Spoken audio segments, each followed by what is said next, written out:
welcome to another Southern Fried Adventure. So we are on our first hike of the year, which is also a part of the 52 hike challenge that we're taking. I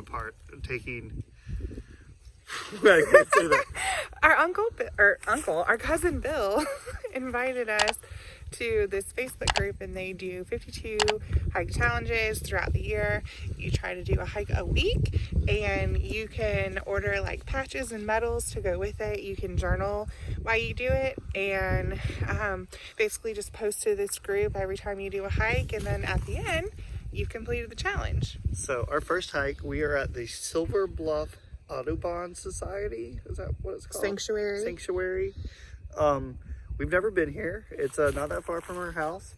We are still in Aiken County, but yeah, we're gonna hike down to the Savannah River. There's supposed to be tons of nature and stuff out here, like birds and all sorts of things. So I'm excited. Yeah, and we're gonna look up some stuff about the trail and about this land, and we'll tell you more info when we get it. Every town has its ups and downs.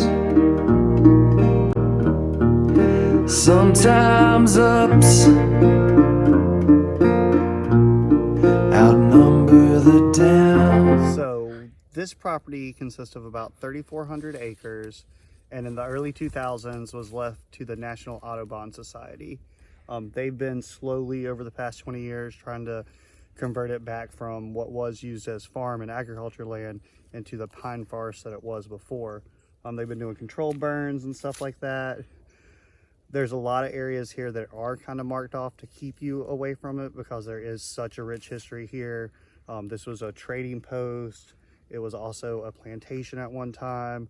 So there's tons of U.S. history here in this one general area. Article that I was looking at said that there is archaeological history under your feet from every period in time in U.S. history. There's also cemeteries here and unmarked graves all over, which is probably why they route you around a lot of these little side roads and things that you see off the side of the trail. But definitely as we're hiking, like we'll be in a forest and then we'll come up on this area with crystal pans over here. You can tell that this used to be a field that they grew something in. Yeah. So, and there's tons of little ones like this all throughout. It's really kind just of cool. A lot of like agricultural fields, things like that. And like JV said, the gentleman who owned this last bequeathed it in his will to the Audubon Society. Right. He was concerned, even in the article that I read said, even in the 40s and 50s, about the loss of the natural habitat and stuff in this area because of the farming and whatnot. So I can honestly say, like, as far as, you know, a lot of the plantations in the South goes, I think this is probably one of the best uses of land, is literally just like repopulating natural species, trees, things like that did exist here. Yeah. And this is all free to go to. It's free 365 days a year. They do have some event space set up at the main part where you can do parties and things like that. So, yeah, kind of cool. We'll tell you more when we see you later. I was just talking about controlled burns, and you can actually see through here that like this has been fairly recent, you know, within the last year burned. Yeah, all the char. I think a lot of people who don't live near like pine forests probably don't understand that in order to keep like brush down and also to repopulate trees, they have to burn to release seeds from the acorns. Or not acorns, pine cones. Yeah, absolutely. That's how pine cones work. Yeah. That's why a lot of places when you see these natural forest fires take place, that they don't necessarily try to put them out as they do try to control them and keep them to a certain area. So behind me is another one of the agricultural fields here. And Jamie pointed out in the distance, you can see like a smokestack, and that is Plant Vogel, which is a nuclear power plant over in, is it in Augusta or New Ellington? Georgia, I'm not sure. I guess it's considered Augusta. But not in Nottingham. We're trying to figure out what kind of grass this is, if this is like a grain or millet, or Jamie's kind of looking it up. But if any of you know, let us know, please. So here you can kind of get a perspective of just how massive these fields are around here. And they're really just flat. I mean, you can tell that they used to farm here. I'm inclined to believe. So this is a leftover boiler from the steamship that used to operate out of here.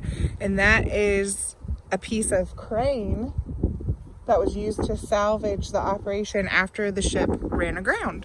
So the ship would row up and down the Savannah River, would go all the way between Brunswick and Jekyll Island in the 50s. Apparently it ran aground near where we are now and set here. And it says that the remains can only be seen when the river is at its extreme lowest point. So we're gonna go see what we can see and check out this river bluff. If we weren't so down, we'd up and leave. From what I read, the reason that this was named Silver Bluff is when explorers or settlers or whatever first saw this land, they thought that it was rich in silver because you could literally see it shining from the banks of the river. And whenever they came to check out the resources, it was actually mica, like a large area of just mica here on the riverbanks. Hard to see it, I think, in the video, but as you look at the ground, sometimes you can see little like sparkles of things. I don't know if you can notice it or not. We'd up and fly if we had wings for flying. farmland in 1941, and then the one on the right shows what it is in 2019. Wow, so they've really done a lot of work preserving this and restoring it. Wow, it was all just completely empty. And so this is where we are right now. Yep. By all of this grassland. Yep. Wow. So all of this grassland was created in 2007. They got funding from the U.S. Fish and Wildlife Service, and they planted all types of grasses and wildflowers and things to benefit the bird species here and other pollinators, as well as rodents and all sorts of things. So this is actually all planted grass. And they burn them every 1 to 3 years to keep the trees from coming back into those areas too. Yeah, so we could see like a couple of pine trees popping up throughout there, but like Jamie said, every 1 to 3 years they burn all of this back down and it replenishes itself without trees in the middle of it. Yeah, so crazy that at one point, like, this wouldn't have been the river you were looking at, we'd be standing at the beach. Like, this would have been the ocean. yeah, this would have been the ocean. Wild. That's insane to think about. So, up until the 1700s, like all of the United States, this land was actually a part of the Creek Nation Native Americans, or an indigenous people, until the 1700s, which we all know what happened then. The Europeans came and settled the area and took it from them. So, yeah, this was all, of course, native land, just like everywhere in the U.S. So, we haven't been there yet on our South Carolina State Park trips yet, but this, from my understanding from reading this little bit, was also a part of Red Cliff Plantation, which is one of the state parks here, which isn't far from where we're at. Floyd Starr was the one who owned this property and deeded it to the Audubon Society. And in 1975, that's whenever the Audubon Society took over this land. They've collected tons of species of plants for Clemson University. They've seen hundreds of species of birds. And now, as of 2018, there was a conservation easement put on the property, so it will never, ever be developed again. And now we're heading back to the trail, and we will show you some more B-roll. Can't you see the tears we're crying? Can there be some happiness for me? So I'm assuming that these sites here are probably archaeological digs that they're doing. they've got it all covered up. You can definitely tell there's stuff under it, and the buckets are all labeled. I don't really know what exactly this could be, but there's a lot of possibilities, that's for sure. So apparently this was, as Crystal said, an archaeological site, and there used to be a home here, and a trading post and a fort.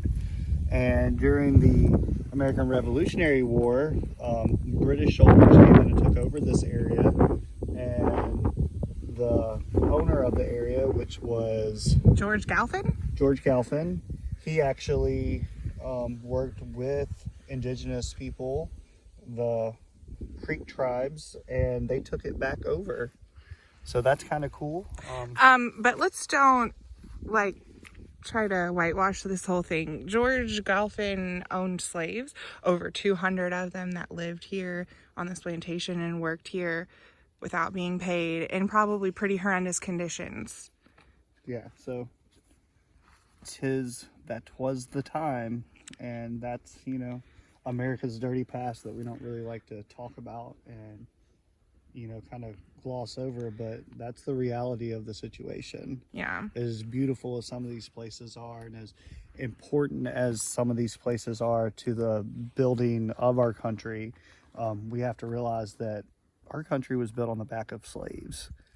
And, you know, enslaved African Americans, enslaved indigenous people. And I think that they deserve more than just a sentence on this plaque. Absolutely. Not in Nottingham.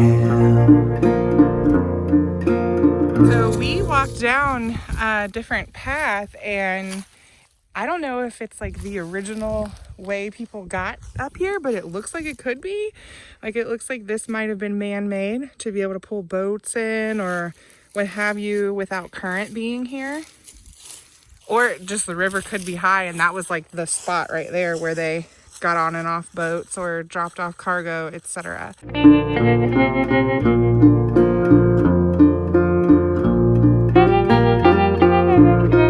When we were reading the sign, it said that the house here was the only brick home in the area, and look what I just found sitting in this little pathway that we walked down. So this is probably a brick from the original homestead.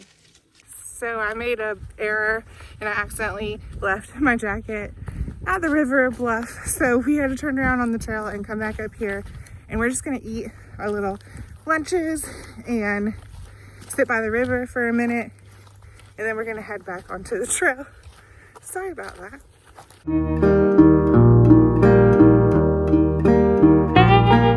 All right, we've acquired my jacket. We both ate our delicious bologna and cheese Sammys. And potato chips. And potato chips. The wind blew my potato chips on the ground, but I had some on my sandwich. So, and then Jamie split his barbecue chips with me. That's what sweet husbands do. Yeah, that's right. But anyway, we're heading back to the trail, and since we've already been back down to the riverside, I think we're heading back up to the visitor center, and then we may do the other loop, depending how we feel when we get up there.